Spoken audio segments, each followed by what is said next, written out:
What is going on, everybody? Welcome back to the channel. After Sound here, bringing you Splinterlands content every single day. We also stream right here in this channel every Tuesday, Thursday, and Sunday morning, so come by and say hello. All right, guys, this is not exactly Splinterlands content, but it does concern SPS. It is actually a different game being developed around these Splinterlands assets, which is Splinter Royale. And if you're thinking that sounds familiar, it's because it is.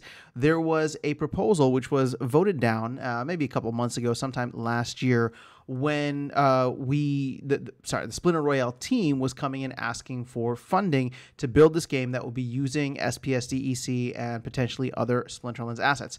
Now, this game is already live and playable under splinterroyale.com. The alpha, I believe, was already live and available back then, right? This was at least 6+ months ago at that point. And here's the thing, right? It's there, and now they're asking for the DAO to allocate a certain amount of SPS in order to provide rewards for the game. So I don't want to read this entire thing to you. This is obviously still in pre-proposal phase, but what they are looking for is just a 1-year partnership in which we would allocate 150,000 SPS per month for 12 months to the reward pool. Now they're thinking that there'll be a lot of net benefits. Basically, it's like new game mode within the SPS Splinterlands ecosystem. It's available in browser, on desktop, and mobile to reach new players and help broaden the player base. It will require staked SPS in order to earn rewards, so it doesn't increase need for staked SPS. Splinter Royale products are purchasable with SPS and DEC. They are currently working with EVM smart contracts for the hero cards that are planned to go live with pack opening. That could actually be really interesting, which means we're targeting EVM chains, thus broadening the player base even more. These contracts could technically also be used in the future to bring Splinterlands to EVM. And then they're also looking to provide other syncs and use cases for Splinterlands assets, not just SPS and DEC, but cards, land, and of course burned DEC, and are open for any kind of cooperation between Splinterlands and even Soulkeep in the future for burn events. So in the draft proposal, let's see. The SPS will come from the pool that was initially reserved for the Splinterlands team, similar to the Soulkeep game. So we know that there's a decent sized pool for the team that has not been allocated. It's just kind of sitting there, which Soulkeep has been dipping about 1 million SPS per month into.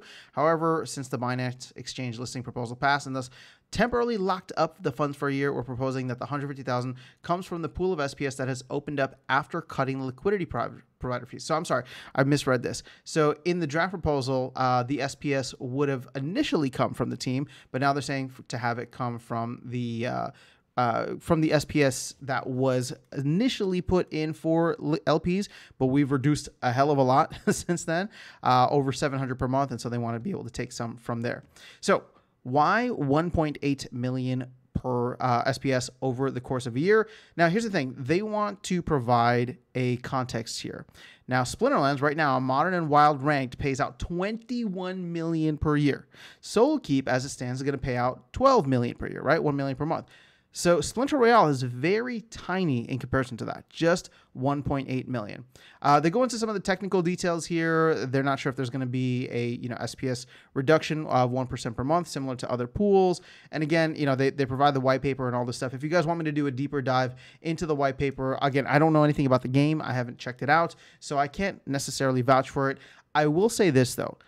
I am voting yes, despite the fact that I haven't done much research. I am voting yes because from the past proposal, we already know that Wolf, who is the former team member who is building this and trying to add value to the ecosystem as a whole, essentially did this I don't want to say pro bono, but footed the bill for it entirely, right? So this was built from scratch, and now they're trying to partner with the DAO in order to pay out 1.8 million SPS. So they gave that context between how much is being paid out for other things, but I want to give you a different context and why I think that this is so important.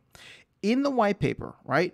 Aside from all of the other SPS that the DAO is going to get, whether it's from liquidity pools or those pools not necessarily paying out as much, whether it is from the team giving back their portion, whether it is from node sales, right, providing 20% to the DAO, just from the white paper alone, we are giving out 400 million SPS to the DAO. That is how much that is allocated to the DAO over the 65-month distribution period.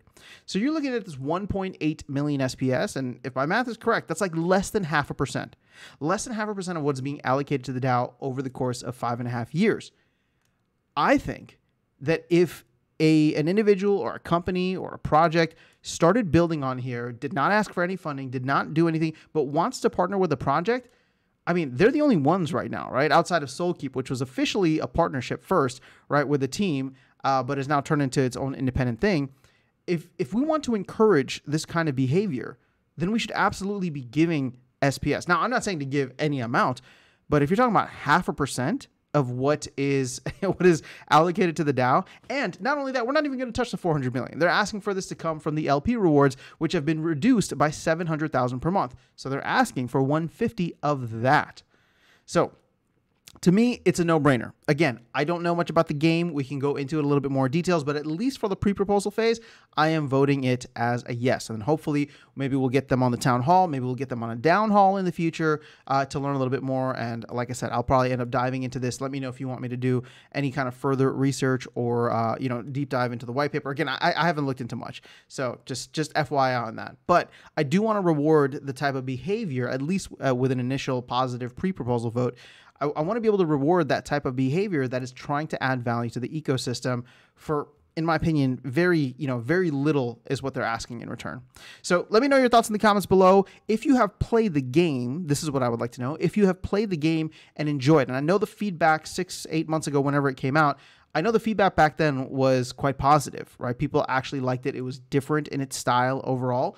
Then please, let me know your thoughts in the comments below. I'm very curious to know what the overall reaction and experience has been for folks. But that is all I have for you guys in this video. Otherwise, I'll catch you all in the next one and see you around the game. Take care.